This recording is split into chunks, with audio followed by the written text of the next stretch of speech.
Bom, vocês me interromperam aqui, né? Não sei se vocês perceberam na live. Tô aqui comendo minha verdurinha, meu brócolis. É um brócolis. A Aline tá fechando o olho. Só que é um brócolis, tem que comer. Ó, e agora caiu o meu brócolis, não tá muito bacana. Acabei de descer ali no supermercado para fazer uma refeição, imagino eu imaginei um pouquinho mais econômica aqui no Catar. Comprei um cordon bleu e uns legumes, uma indicação do Marcelo Duó. Meu prato está aqui para quem está nos acompanhando na live, terminando. Ainda resta um pouquinho para terminar meu prato. Estava bem saboroso, paguei R$ 49 catarianos, o que dá mais ou menos R$ 75. Veio embaladinho aqui, eu pedi para levar, para eu continuar trabalhando. Achei bastante bacana. O Megali falou na abertura do Band News São Paulo, da derrota da Suíça. A Suíça já havia chegado aqui a Doha, no Catar, e depois foi fazer esse amistoso contra a Gana na vizinha Emirados Árabes Unidos. E foi 2-0 para a Gana. E o Luiz Megali, apresentador do programa matutino lá de Genebra, de Zurique, o pessoal tá bravo lá, viu? O pessoal tá desconfiado com a Suíça, uma apresentação muito abaixo da média, essa derrota por 2-0 para a seleção de Gana. A Suíça vai jogar contra o Brasil dia 24 de novembro, é justamente a primeira partida, perdão, dia 28 de novembro, segunda partida do Brasil aqui na Copa do Mundo do Catar, naquele estádio super curioso, que é o 974, formado por 974 containers coloridos. E a Suíça foi muito mal nesse amistoso. Mas, porém, todavia, contudo, vocês se lembram muito bem que na Copa do Mundo passada, o Brasil venceu a Croácia num amistoso de preparação, ali nas vésperas da Copa, por 2-0, e a Croácia não jogou nada. E depois a Croácia chegou à final da Copa e o Brasil ficou pelo caminho. Carla, o Coutinho mostrou o pratinho de frango dele. Você sabe que uma carne que você não encontra aqui é a carne de porco, né? A carne de porco não é consumida por populações árabes.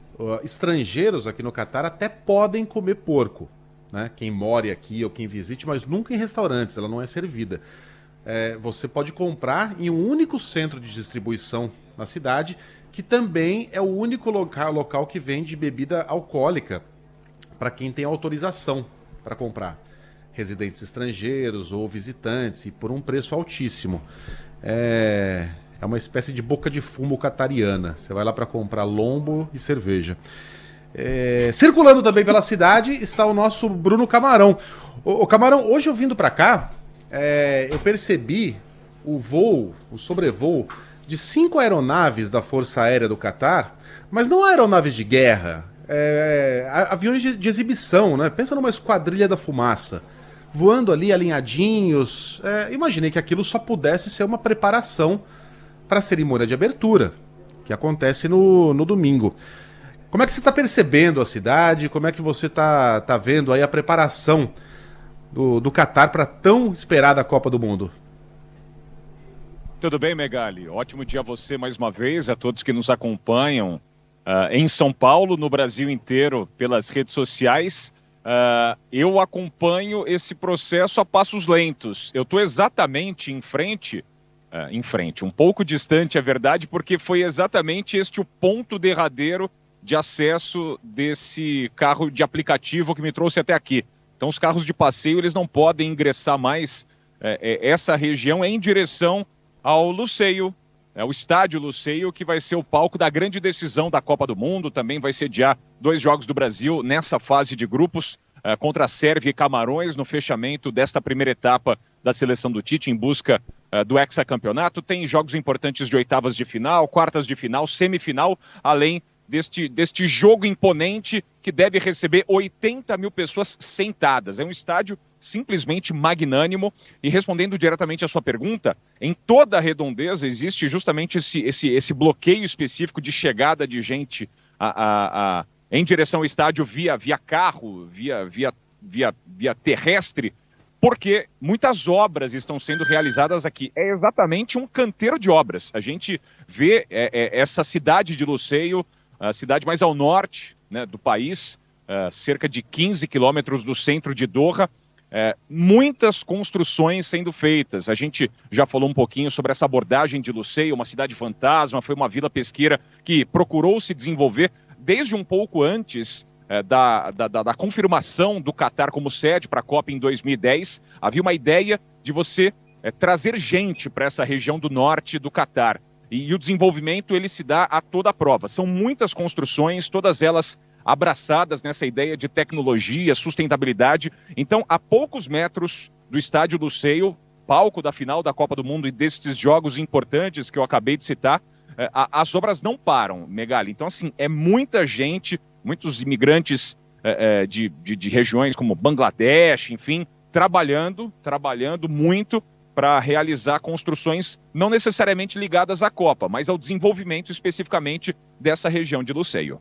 Sabe que ontem... Quer dizer, a ideia... Desculpa, Megali. Ontem, na edição do Jornal da Band, houve uma reportagem feita pelo Jean Boechat, nosso colega aqui também. Ele é correspondente de guerra normalmente, mas ele sai pelo planeta aí trazendo as impressões dele, né, sobre muitas situações diferentes. E no caso do Catar, viu, Bruno Camarão? Ele trouxe uma reportagem bem aprofundada, com conversas, inclusive com pessoas de outros países, como você está dizendo, desses países de origem, né, das pessoas, Nepal, por exemplo, de famílias que perderam operários nesse processo de construção. Muita gente, infelizmente, acabou morrendo, né, nesse processo de construção. Segurança de trabalho esquece, né? O Megali costuma dizer que as informações circulam daquela forma bem truncada, né, Megali? A gente está falando de um país onde as coisas têm dono, né? Ou são os mais ricos, os sheiks e tudo mais, eles são donos de tudo. Então, eles controlam tudo e essa coisa de segurança do trabalho esquece. As famílias que viram, né, os seus parentes, mulheres que viram os maridos viajando até o Catar para ajudar na construção, em toda essa construção, e perderam a pessoa por lá, não tem nenhum tipo de indenização. Então foi uma reportagem bem interessante que foi exibida no Jornal da Band ontem, feita pelo nosso queridíssimo Jean Boechat. E não podem nem protestar, né? Jean Boechat, gente, Ian Boechat. Ian Boechat. Ó, que doida, desculpa. O Jean Boechat também é nosso amigo. E nenhum dos dois tem parentesco com o nosso Ricardo Boechat. E não podem nem protestar, né? Porque a gente está falando de uma ditadura totalitária. Ninguém sabe ao certo quantas pessoas morreram. Pessoas morrem na preparação para a Copa do Mundo. Isso aconteceu no Brasil, foram 8 pessoas, se não me engano. Na África do Sul foram 30 e tantas. Aqui falam-se em milhares. O New York Times chegou a divulgar uma estimativa de entre 12 mil e 15 mil, mas ninguém sabe ao certo que número é esse, e esse número é rejeitado, né, pelas autoridades catarianas, mas também não há um dado oficial sobre quantas pessoas perderam a vida. Aliás, para quem fica curioso, diga lá, Coutinho. Não, só para complementar, né, o que eu disse, eu estava te contando ontem no Uber, né? O mesmo dono da principal companhia aérea do Catar, é uma companhia aérea gigantesca, é o chairman, que não tem muita tradução para português, mas é o principal encarregado do turismo do Catar. Então veja bem, o mesmo dono da empresa aérea principal do Catar é o mesmo do turismo. E ele esteve, né, na inauguração daquele navio que eu estava acompanhando até agora há pouco. Ele fez um discurso daqueles burocráticos, uma solenidade do navio, a convite do navio, numa parceria entre essa companhia aérea e a companhia do navio. E aí no final ele jogou o papel no chão e falou assim: agora eu quero falar com vocês do fundo do meu coração. Estão saindo muitas notícias mentirosas sobre o meu país, vocês estão falando muito mal do meu país. Esses números que saíram hoje, ele estava falando justamente desse número de mortes que o Megali falou do New York Times, é mentiroso. Ele falou fake news.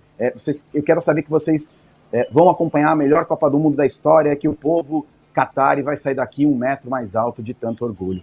Então, isso está incomodando, obviamente, bastante. Ninguém aqui tem nenhuma ilusão, né, sobre a qualidade do governo. É uma ditadura totalitária, né, autoritária ao extremo. Ninguém tem nenhuma ilusão quanto a isso. Mas é esse o país que foi escolhido pela FIFA e é este país que vai organizar a Copa do Mundo. E a gente vai cobrir a Copa do Mundo como cobrimos qualquer Copa do Mundo em qualquer país que tem os seus próprios problemas. Sem nunca esquecer, obviamente, desses problemas que não são nem um pouco laterais. Envolvem a vida de muita gente que participou da construção dessa estrutura fabulosa, realmente impressionante. E não só para a Copa, a gente está vendo agora, Megali, aqui no... Tô com os números aqui da reportagem do Ian Boechat. Pelo menos 6 mil trabalhadores morreram na última década, sendo 2 mil desses nepaleses. Ele foi até o Nepal conversar com as famílias. Então, o Ian Boechat nessa reportagem exclusiva que foi exibida ontem no Jornal da Band. E para quem não sabe, os donos do Catar são a família real Al Thani. O atual líder do país é o emir Tamim bin Hamad Al Thani, que recebeu em 2013, em junho de 2013, enquanto o Brasil pegava fogo, a coroa que era passada para ele de seu pai, o ex-emir Hamad bin Khalifa Al Thani. Então, quando um Al Thani se vai, um outro Al Thani ascende ao poder aqui no Catar, né? Inclusive sobre a ascendência também das empresas estatais, como a grande empresa aérea Qatar Airways. Ô, Carlinha, me ajuda aqui. Tem mais gente pendurada? Tem mais gente conosco? Não, é isso aí. Acho que tá bom já, né? É isso aí. Camarão, tá Aline, Fanelli, André Coutinho. Tem só uma coisa, o Coutinho ele estava falando sobre a refeição dele, né? Trazendo informação importante para a gente tirar as conclusões do quanto se gasta para comer. Né? E aí a gente tem imagens de bastidor de André Coutinho nessa refeição dele. Ai, que dó. Quem tá acompanhando pelo YouTube tá vendo o Coutinho colocou, tadinho, o pratinho dele no chão, a bandejinha dele no chão ali para poder fazer essa entrada ao vivo com a gente. Tem o celular ali, aquela lâmpada, como é que chama isso? O selfie, essa lâmpada que ilumina o rosto para fazer as entradas, Coutinho? Não é a ring light, porque ela não é ring, ela é quadradinha essa, né? Mas um LED. Seria ring, ela é só light. É só LED, um LEDzinho para iluminar o rosto. Square light. E é isso aí, gente. Coitado do Coutinho, ele se desdobra, viu? Ontem a gente foi num restaurante, aliás, um restaurante iraquiano muito bom, e numa mesa de 4, eu, Coutinho, mais 2 amigos, ele comeu o tempo todo com um tripézinho na frente dele, tinha que interromper toda hora a mastigada para entrar no ar. Fala, camarão. Isso é diligência. Estamos aqui para isso. Estamos aqui para isso. É um prazer, um privilégio. Coutinho, né? É que sempre parte para grandes viagens e frequenta os melhores restaurantes de cada lugar do mundo. Eu fiz um próprio sanduíche logo de manhã no hotel, né? Ó. Vou até mostrar, vem embrulhadinho no próprio papel, eu mesmo fiz também. Pegar uma toalha ali que era oferecida pelo hotel. Olha. Vai me Então, derrubar né? isso, hein, gente? Realidade. Toalha? Aqui. É tipo um pano toalhinha, de né? prato, Embrulhou na né? toalha? É um pano de prato, O cara assim, pegou a toalha para embrulhar o sanduíche, É um guardanapo, gente, de pano. Um lanche de peito de peru, queijo. Veja, é a realidade nossa aqui na cobertura. O Megali tem uma pedra tá bonito, especial hein? aí pra... Né? O Megali não tem uma pedra toda especial aí pra se manter limpo, hidratado. Porque cheiroso. Não? Eu tenho desodorante aí, ó. É o que me resta aqui, ó. O camarão tá com um desodorante aerosol mesmo passando ali. Brasileiríssimo. Gente, mais de 30 graus, ele não tá no ar-condicionado, não. Aline, quero ver você superar essa. O cara tá passando desodorante, parece o Mussum passando desodorante por cima da roupa, cara. Tá bom, vamos lá, temos um noticiário pra tocar. Gente, bom trabalho daqui a... Não, só pra concluir, porque eu só tenho uma refeição no dia. É café da manhã às 8 e depois é o jantar às 8, 9 da noite. Agora eu vou tentar correr num shopping que tá atrás de mim pra eu comer alguma coisinha antes do treino. Boa. Coutinho. Então vamos voltar tudo magrinho. Vamos beijo, tudo gente. magrinho. Bom trabalho a gente tá precisando. Vocês, seus beijo, lindos. gente. Confiança é para os fortes.